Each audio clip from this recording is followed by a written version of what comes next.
இப்போது பொதுவாக மக்கள் கடன் வாங்குறாங்க.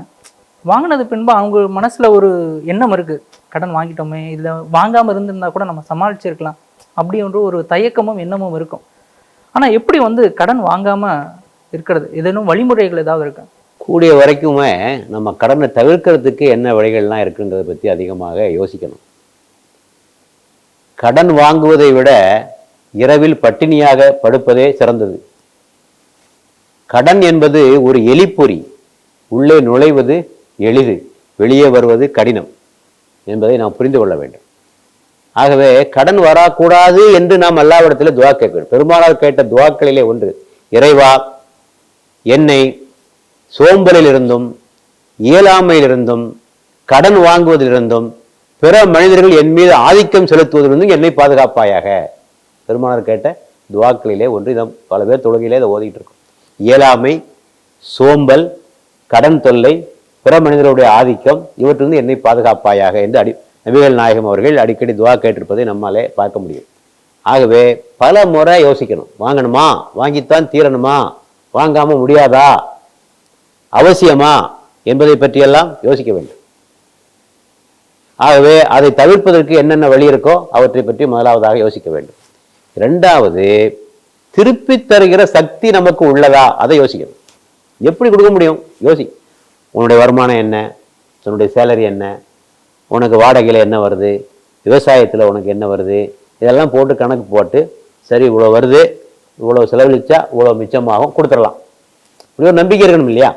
ஏதாவது ஒரு திட்டம் இருக்கணும். கொடுக்கும்போது வாங்குற போது கொடுக்கறதுக்கு ஒரு திட்டம் இருந்து அதை கணக்கு பார்த்து பாருங்க, இப்படிலாம் வருது, ஒரு 3 மாதம் ஆகுங்க, 6 மாதம் ஆகுங்க, மாதம் இவ்வளோ தருவாங்க. ஆக திருப்பி கொடுக்கிற சக்தி இருக்கிறதா என்பதை நாம் பார்த்து கொள்ள வேண்டும்.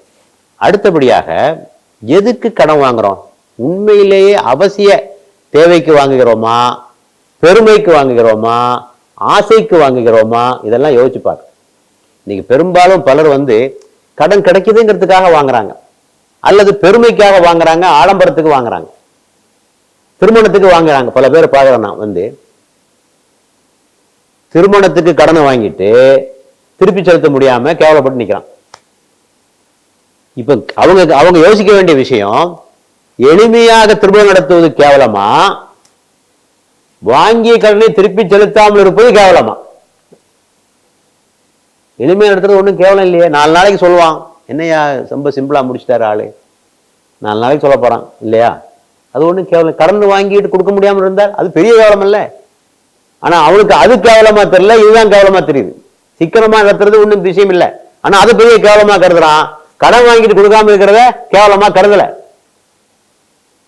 ஆகவே இந்த கடன் வந்துட்டாலே அந்த பொருளுக்குரிய மதிப்பு குறைஞ்சு போயிடும். பொதுவாக ஒரு கருத்து உண்டு, ஒரு பொருள் கடனாக கிடைத்தால் அது நமக்கு மலிவாக தெரியும், கடனாக கிடைத்தால் அது மலிவாக தெரியும் என்று ஒரு கருத்து உண்டு.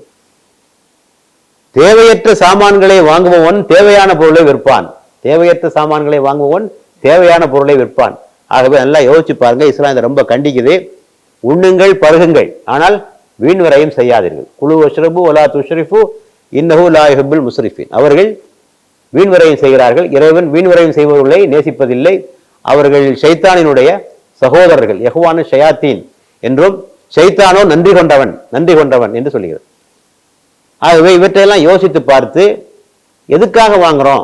பெருமைக்கு வாங்குறோமா, ஆசைக்கு வாங்குறோமா, தேவைக்கு வாங்குறோமா, இதையெல்லாம் யோசிச்சு பாருங்க.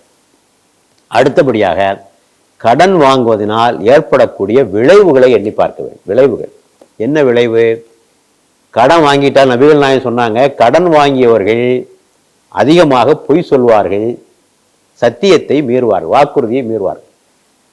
10ஆம் தேதி தாரம்மா, எங்க தருவான் 10ஆம் தேதி? எத்தனையோ 10 போயிடும். ஜனவரி போய், மார்ச் போய், அடுத்த ஜனவரி அடுத்த வருஷம் போயிட்டே இருக்கும். சொல்லிக்கிட்டே இருப்பான் போய், இந்த போங்க இந்த நாளைக்கு தந்தார, இந்த போங்க நாளைக்கு தராம. பொய் ஒரு பக்கம், வாக்குறுதியை மீறுவது ஒரு பக்கம். எவ்வளவு பெரிய பாவம் பாருங்க.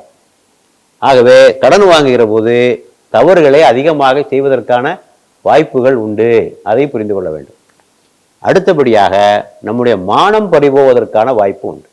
நபிகள் நாயகம் சொன்னார்கள், கடனை திருப்பி செலுத்துகின்ற அளவுக்கு சக்தி பெற்ற பிறகும் யார் கடனை செலுத்தாமல் இருக்கிறார்களோ அவர்களுடைய மானமும் பறிபோவதற்கும் அவர்கள் தண்டனை பெறுவதற்கும் அவர்கள் தங்களை தாங்களே நியாயப்படுத்திக் கொள்கிறார்கள். அவன்தான் காரணம். மானம் பறிபோது தண்டனையும் கிடைக்கலாம் இல்லையா? ஆகவே மானத்தை இழந்தான் நிற்கணும். கடனை வாங்கிவிட்டால் மானத்தை இழந்து நிற்க வேண்டிய ஒரு சூழ்நிலை கூட ஏற்படலாம். அமைதி போச்சு, மனசுல அமைதி இருக்குமா? இவ கொடுக்கலையேங்கிற இல்லையா? அந்த மன அமைதி போய்விட்டது, மகிழ்ச்சி போய்விட்டது, நிம்மதி போய்விட்டது, எல்லாம் நம்மளுடைய அம்மை விட்டு சென்று விட்டது. அதுவும் நாம் ஒரு கொடுமைக்காரனிடத்திலே கடன் வாங்கியிருந்தால் அடியாட்களை வைத்து மிரட்டவும் செய்வான், சொத்துக்களை பறிக்கவும் செய்வான். இந்த காலத்திலே பெண்களுடைய கண்ணியத்தை கூட குலைக்கிறார்கள். கடன் வாங்கியவர்கள் அடியாட்களை வைத்துக் கொண்டு பெண்களுடைய கண்ணியத்தை குலைக்க நிலைமைகள் நான் பார்த்து கொண்டிருக்கிறோம். ஆக இவையெல்லாம் பல்வேறு வகையான விஷயங்கள்லாம் இருக்கு. ஆக எடுத்தாப்புலவே உடனே வாங்கன்னு பல பேர் துடிக்கிறாங்க. ஆகவே யோசிங்க, தேவையான்னு யோசிங்க, திருப்பி கொடுக்குற சக்தி இருக்கான்னு நமக்கு யோசிங்க, தேவைக்கு வாங்குறோமா, ஆசைக்கு வாங்குறோமா, பெருமைக்கு வாங்குறோமான்னு யோசிங்க, அதனால் ஏற்படக்கூடிய விளைவுகளை பற்றி யோசிங்க.